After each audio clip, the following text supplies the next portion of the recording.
नमस्ते बच्चों। आज हम 10वीं कक्षा के अंबर भाग 2 के हाफ ईयरली एग्ज़ाम में आने वाले पाठ्यक्रम के लास्ट चैप्टर को पढ़ेंगे। चैप्टर जो है वो उसका नाम आप लोगों के बोर्ड में लिखा हुआ है, कदम मिलाकर चलना होगा। ग्रुप बी के काव्यखंडों में से एक है। इसके रचयिता अटल बिहारी वाजपेयी जी है, जो हम लोगों को पता है कि हमारे भारत के 10वें प्रधानमंत्री थे। वो सिर्फ एक महान नेता नहीं थे, राजनीतिक नेता नहीं थे, उसके साथ वे एक राष्ट्रवादी महान कवि, पत्रकार व प्रखर वक्ता भी थे। उनके वक्तव्य बहुत अच्छे होते थे। उनके पिता का नाम पंडित कृष्ण बिहारी वाजपेयी और उनके माता का नाम कृष्णा वाजपेयी है। उनका जन्म 25 दिसंबर 1924 को ब्रह्म मुहूर्त में हुआ था।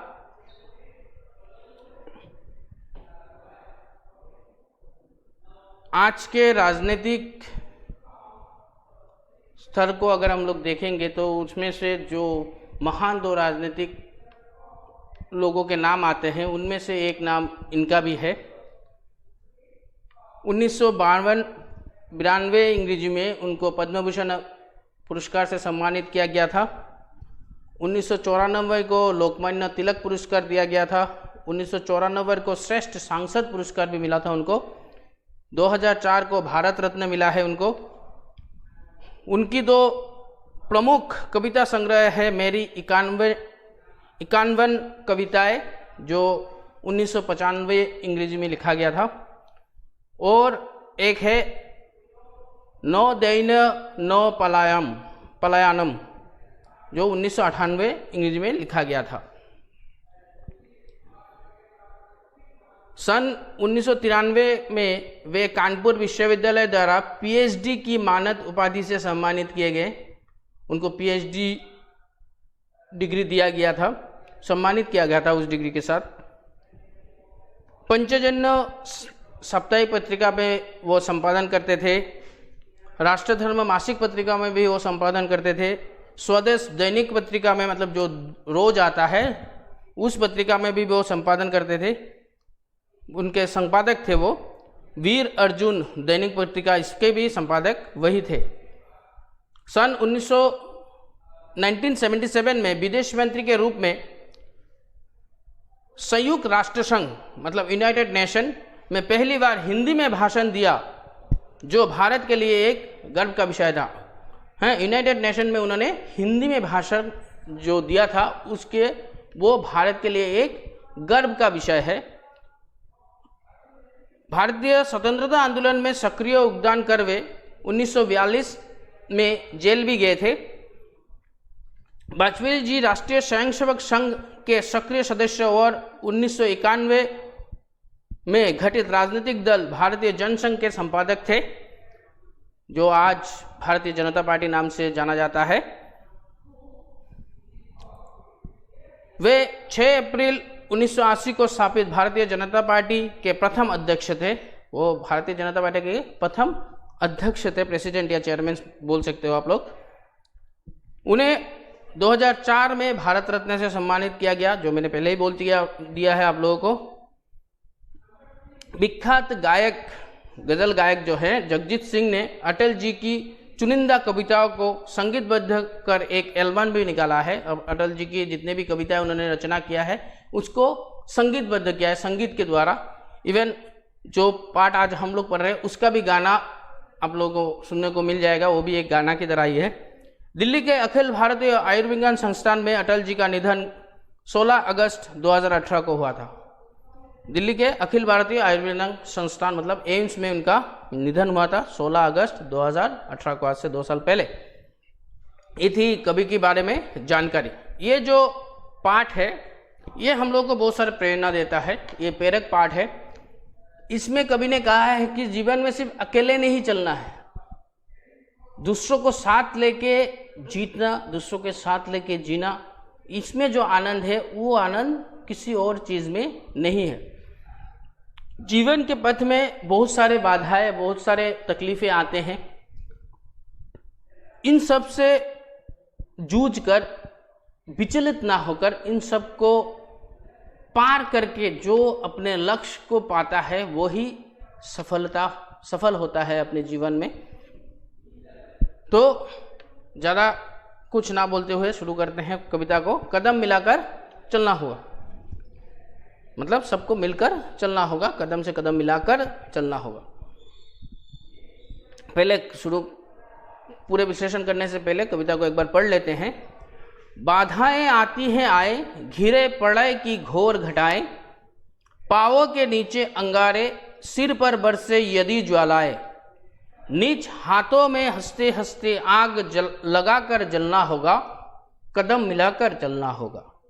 हास्य हृदय में तूफानों में, अगर असंख्यक बलिदानों में, उद्यानों में वीरानों में, अपमानों में सम्मानों में, उन्नत मस्तक उभरा सीना, पीड़ाओं में पलना होगा, कदम मिलाकर चलना होगा। उजियारों में अंधकार में, कल कहार में बीच धार में, घोर घृणा में पुत प्यार में, क्षणिक जीत में दीर्घ हार में, जीवन के शत शत आकर्षक अरमानों को ढलना होगा, कदम मिलाकर चलना होगा। सम्मुख फैला अगर ध्येय पथ, प्रगति चिरंतन कैसा इति अब, सुस्मित हर्षित कैसा श्रम स्लथ, असफल सफल समान मनोरथ, सब कुछ देकर कुछ ना मांगते, पावस बनकर ढलना होगा, कदम मिलाकर चलना होगा। कुछ कांटों से सज्जित जीवन, प्रखर प्यार से वंचित यौवन, निरवता से मुखरित मधुबन, परहित अर्पित अपना तन मन, जीवन को शत शत आहुति में जलना होगा, गलना होगा, कदम मिलाकर चलना होगा। यह था आपका कविता। अभी इसका विश्लेषण करते हैं। बाधाएं आती हैं आए, जीवन में जितने सारे बाधाएं हैं उसके बारे में कवि बोल रहे हैं। बाधाएं आती हैं आए, घिरे प्रलय की घोर घटाए। अगर चारों तरफ से काले बादलों से अपना जीवन घिर जाए, पांवों के नीचे अंगारे, पैर के नीचे अगर अंगारे बिछ जाए, अंगारे मतलब जलती हुई कोई भी लकड़ी का टुकड़ा हो, कोयला हो, कुछ भी जलती हुई कुछ, ये आपके अगर पांव के नीचे आ जाए, सिर पर बरसे यदि ज्वालाए, अगर आग के टुकड़े अपने सिर पर बरसे हैं तो भी निज हाथों में हंसते हंसते, निज हाथों से खुद को हंसते हंसाते, खुद हंसो और दूसरों को हंसाते हुए आग लगाकर जलना होगा। यही आग शरीर के अंदर, दिल में आग जलेगा और फिर भी जीवन को आगे बढ़ते रहना होगा, कदम मिलाकर चलना होगा। अभी इसका पूरी तरह से ब्रीफली एक्सप्लेन करते हैं। कवि ने जीवन पथ पर चलने के लिए सभी प्रकार की विपत्तियों में हमें हंसते हंसते आगे बढ़ने की सलाह दिया है। इन पंक्तियों के माध्यम से कवि क्या सलाह दिया है कि जीवन पथ पे जितने भी बाधाएं, जितने भी परेशानियां, कुछ भी आ जाए, इन सबको हंसते हंसते पार करना है, हमें सलाह दी है। कवि कहते हैं कि जीवन पथ पर जितने भी बाधाएं आती हैं आए, जीवन पथ पर जितने भी बाधाएं आती है आए, कुछ फर्क नहीं पड़ता है। और अगर जीवन पथ पर चलने समय विपत्तियों के पहाड़ टूट पड़े, अगर तुम्हें जीवन पथ पर आगे बढ़ने के लिए, तुम्हें लक्ष्य प्राप्त करने के लिए तुम्हारे रास्ते के बीच में अगर कोई सी पहाड़, बड़ा सा पहाड़ आके टूट जाए और विपत्तियों के बादल, मतलब चारों तरफ तुम्हें बाधा ही बाधाएं नजर आए, चारों तरफ परेशानी नजर आए, ऐसे बादल, अगर ऐसे क्लाउड तुम्हारे सर के ऊपर मंडराता रहे कि तुम्हें जिस तरफ ही देखो, जैसे हम लोग जहां पे खड़े होते हैं जिधर भी देखते हैं उधर में आसमान ही आसमान दिखाई देते हैं, आसमान में बादल हम लोग को दिखाई देते हैं, उसी तरह से तुम्हारे जीवन पथ पर अगर हर एक तरफ तुम्हें सिर्फ बाधाएं, परेशानियां ये सभी दिखाई दे, तो भी तब भी विचलित ना होकर, कभी भी अपने लक्ष्य से ना भटकते हुए, लक्ष्य को प्राप्त करने की आशा रखकर हंसते हंसते उन विपत्तियों को पार कर निकलना होगा, उन विपत्तियों से खुद को उभारना होगा, उन विपत्तियों को पार कर तुम्हें अपने लक्ष्य को प्राप्त करना होगा। तभी हम अपने जीवन लक्ष्य को पा सकते हैं, तभी ही हम अपने जीवन के हर एक लक्ष्य को प्राप्त कर सकते हैं। बाधाएं हर इंसान के जीवन में आते हैं, लेकिन उनसे डरना नहीं है बच्चों। उन सब चीज़ों से हमें उन सब चीज़ों का टक्कर से सामना करना है, खुद को साहस के साथ उनका सामना करना है। जितना सामना हम करेंगे वो बाधाएं उतना ही हमें कम नजर आएगा। हैं, बाधाएं आती है जीवन में, सुख और दुख का मेल से ही जीवन बनता है। तो दुख आते हैं लेकिन उनसे घबराना नहीं है, क्योंकि हमें सोचना चाहिए कि इस दुख के बाद ही हमें सुख प्राप्ति होगा। इसलिए अपने लक्ष्य से कभी नहीं भटकना है।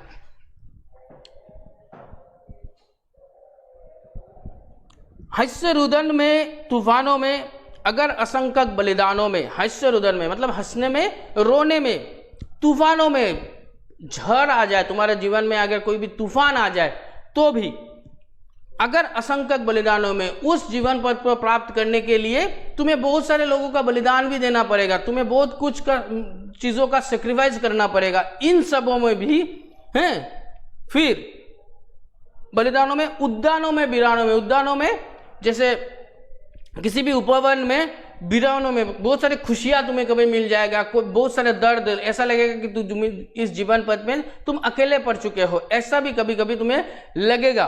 फिर भी अरमानों में, सम्मानों में, कभी कभी अपनी आशाओं में और सम्मान, कभी कभी लोग तुम्हें इज्जत देंगे, इसमें भी उन्नत मस्तक, उन्नत मतलब उठा हुआ सिर, सर ऐसे उठाकर, उन्नत मस्तक, उभरा सीना, सीना को तान कर कर पीड़ाओं में पलना होगा। इन पीड़ाओं को पाल कर, इन पीड़ाओं को टक्कर देते हुए जीवन पथ पे हैं आगे बढ़ना है और सबको मिलकर चलना है। सबको ये शिक्षा देना है कि जीवन में बाधाएं आती है, लेकिन कभी भी खुद से असमर्थ महसूस मत करना। खुद को कभी भी उस चीज से कि मैं इन चीजों को पार नहीं कर सकता हूं, ये कभी सोच दिमाग में मत लाना और अपने लक्ष्य को प्राप्त करने की कोशिश करना। अगर कोशिश नहीं करोगे तो जीवन के किसी भी पद पर कामयाब कभी नहीं बन पाओगे। तो कदम मिलाकर चलना होगा, सबको मिलकर हैं एक साथ चलना पड़ेगा। फिर क्या बोला है कवि ने, उजियारों में, अंधकार में, उजियारों में मतलब उजालों में, अंधकार में मतलब जैसे हम लोगों को पता है जहां पे अंधेरा होता है, अंधकार में, कल कहार में, बीच धार में, कल कहार में मतलब शांत कगार में, व्यक्त सुखद अनुभूति में, शांत कगार में किसी जगह पे कोई भी सुखद अनुभूति तुम्हें महसूस हो रहा है, कोई भी पास्ट का कोई भी किस्सा जो उसमें तुम्हें बहुत सारा सुख मिला है, ऐसे कुछ भी। और बीच धार में मतलब समुंदर के बीच लहरों में हैं, घोर घृणा में, बहुत विशेष घृणा जिसे कहते हैं, जो लोग बहुत ज्यादा तुम्हें नफरत कर रहे हैं, ऐसे हालत में, पूत प्यार में और पवित्र प्यार में भी, जैसे माँ का प्यार सबसे पवित्र होता है, उस प्यार में भी, क्षणिक जीत में, दीर्घ हार में, थोड़ी देर के लिए जीत की खुशी और दीर्घ हार मतलब बहुत देर से तुम हार रहे हो अपने जीवन पथ में, अपने लक्ष्य को पहुंचते हुए तुम बहुत देर से हार रहे हो, ऐसे स्थिति में भी जीवन के शत आकर्षक में, जीवन में जितने सारे 100 आकर्षक सपने जो तुमने देखे थे, ऐसे चीजों में अरमानों को ढलना होगा। जो आशा तुमने देखा था उसको पालना होगा, उसको पाने की कोशिश करना होगा, कदम मिलाकर चलना होगा। ऐसे हालत में भी तुम्हें सबके साथ मिलकर चलना होगा। इसको और भी थोड़ा विश्लेषण करते हैं। कभी इन पंक्तियों के माध्यम से मनुष्य के दिल के अरमानों, आशाओं में संजोए रखने की बात की है। कभी ने बोला है कि हर एक चीज में अपने जीवन के जो अरमान तुम्हारे दिल में जो अरमान है उन सबको संजोए रखना है, उनको सबको जीवित रखना है, उसको मृत घोषित नहीं करना है, इन सबको जीतना है, संजो के रखना है।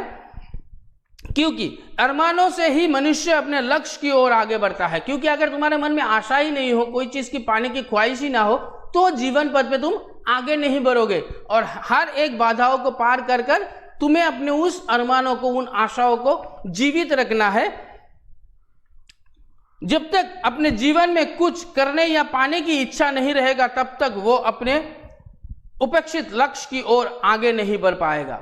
जब तक कोई भी मनुष्य अपने जीवन में कुछ पाने या करने की इच्छा नहीं रखेगा, कुछ पाना है, कुछ करना है, जीवन में अपने नाम को उज्जवल करना है, ऐसे अगर ख्वाहिश तुम्हारे अंदर ना हो, सपने ना हो, आशाएं ना हो, तो जीवन में कुछ ही काम तुम करोगे ही नहीं। उन ख्वाहिशों के कारण ही हम लोग काम करते हैं, लक्ष्य की ओर आगे नहीं बढ़ पाएगा।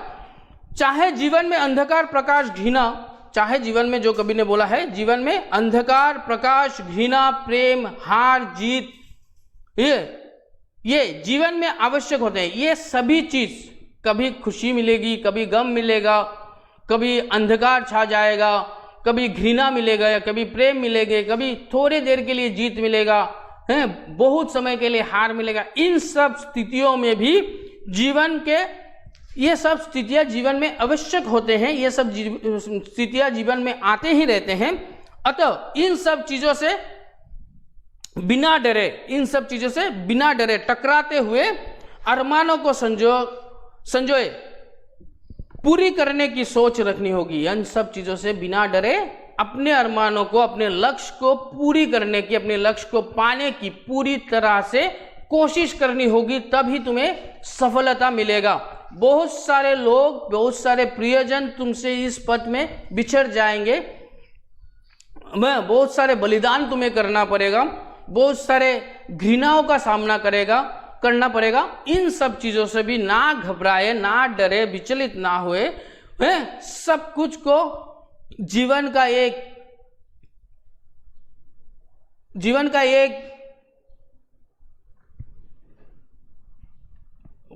सोचो कि जीवन का एक पार्ट है, ये सब एक भाग है।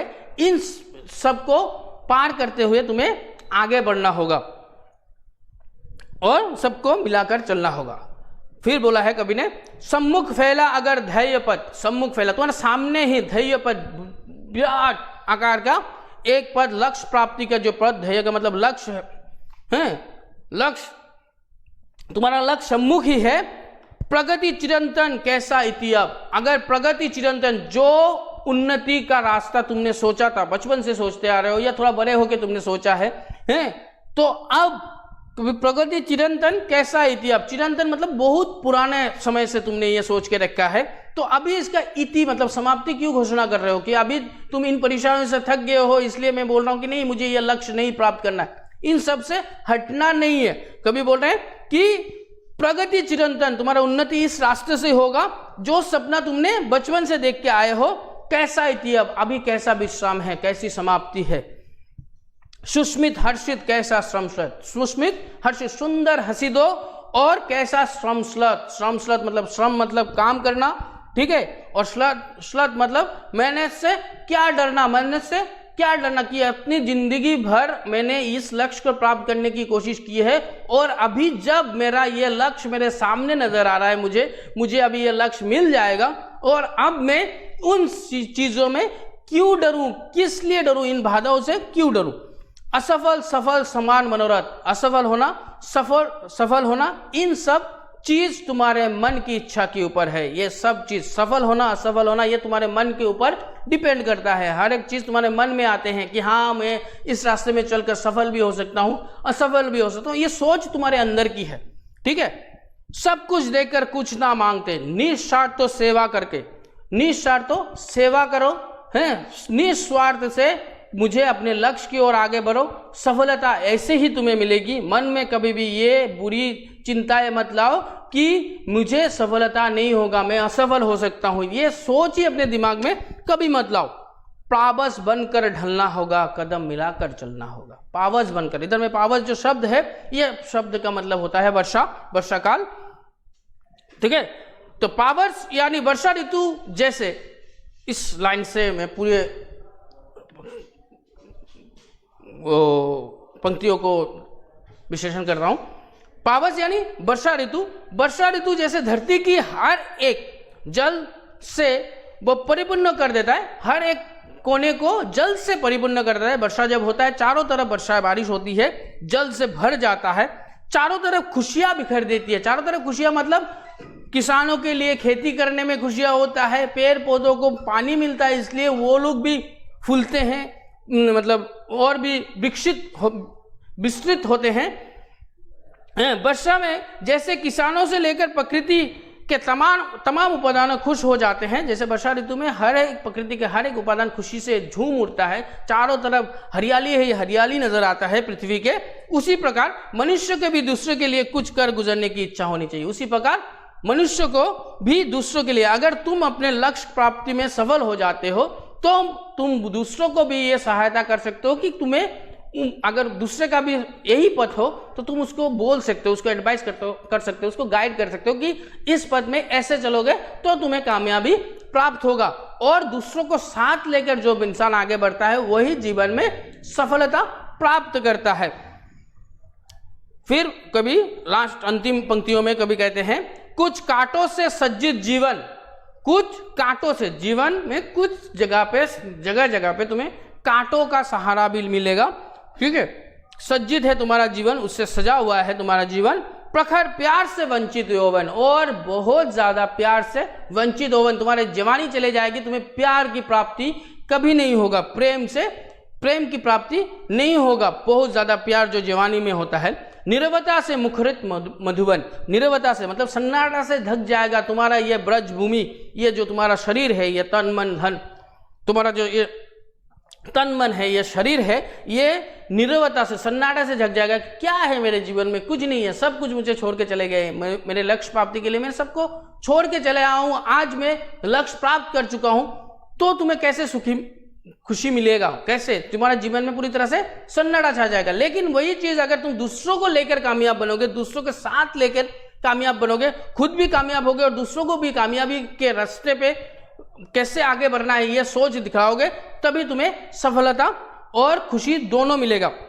परहित अर्पित अपना तन मन, परहित अर्पित, इधर में एक शब्द है परहित अर्पित। परहित का मतलब होता है परोपकार करना, दूसरों के लिए उपकार करना, उसमें अपना तन मन उसको अर्पित कर दो, अपना तन मन उसमें अर्पण कर दो, उसको दे दो, उसमें नौछावर कर दो। जीवन को सत आहुति में जलना होगा, गलना होगा। जीवन के इन्हीं सब जितने भी बाधाओं के एक्सप्लेनेशन कवि ने इधर में दिए हैं, विश्लेषण जितने भी बाधाओं के किए हैं, इन सब में आहुतियों में, इन सब बलिदानों में तुम्हें जलना होगा, इन सब को तुम्हें पार करके आना होगा, गलना होगा। जैसे ज्वेलर्स कोई भी चीज बना देने से पहले उसको गलाता है, सोने को बिस्किट में मतलब गोल मटोल बना देता है, उसको मतलब गला देता है उसको, उसी तरह से तुम्हें भी अपने जीवन पथ में आगे बढ़ने से लिए सोने से कुछ भी अंगूठी बनाओ या कुछ भी बनाओ, उसको बनाने से पहले उस सोने को गलाया जाता है, उसके बाद उसको एक ढांचा दिया जाता है, फिर वो चीज बनता है और लोगों को देखने में सुंदर लगता है। इसी तरह से जीवन पथ में भी हर एक चीज, हर एक बाधाओं को पार करने के बाद ही तुम्हें वो खुशियां प्राप्त होगी। कदम मिलाकर चलना होगा और कदम मिलाकर चलना होगा।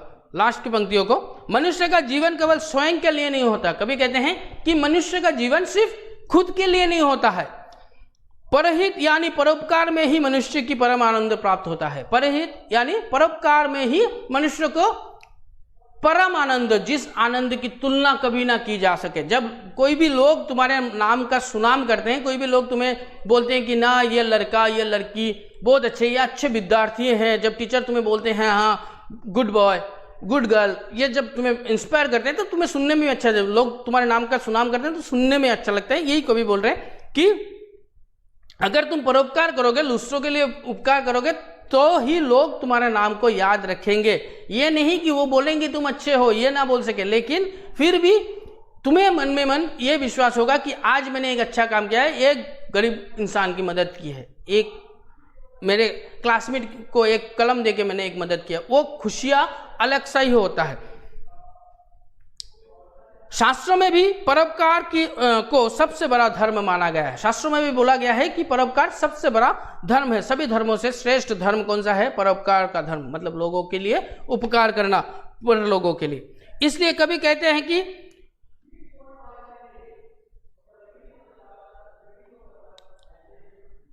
हैं कि हमें अपना जीवन दूसरों के लिए अर्पित करना चाहिए।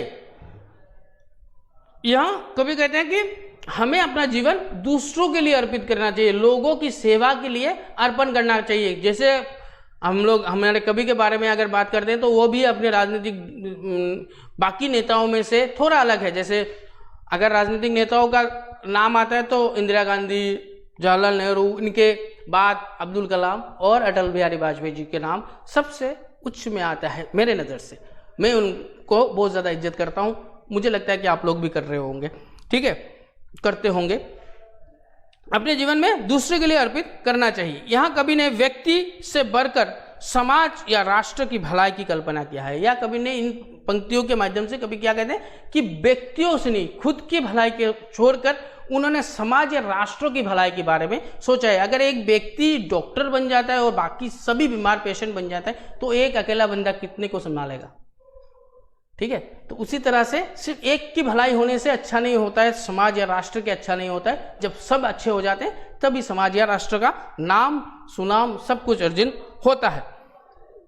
कभी कहते हैं कि खुद के लिए जीना मृत्यु के समान और परहित के लिए जीना अमरत्व के समान होता है। कभी कहते हैं कि खुद के लिए जीना मृत्यु के समान है, जो अपने लिए सिर्फ जीता है उसका जीवन मृत्यु के समान है, और जो दूसरों के लिए जीता है वो उसका जीवन अमरत्व के समान है, वो चिर अमर रह जाते हैं। जैसे भी जितने भी महापुरुष हमें छोड़ के चले गए हैं उनका नाम आज भी हम लोग लेते हैं, वो हमारी जुबान पे अमर होकर रह गए हैं। वैसे ही हमें भी अपने जीवन में कुछ ऐसे कर्म करना है जिसके कारण हमारा नाम लोगों के जुबान पे रह जाए और हम लोग भी उनके जुबानों के माध्यम से अमर बन के रह जाए। यही है आप लोगों की आज की कविता। धन्यवाद। अगर कोई भी किसी जगह पे आप लोगों को तकलीफ या परेशानी होता है तो नीचे कमेंट बॉक्स में लिख के बताना। आज के लिए इतना ही, धन्यवाद।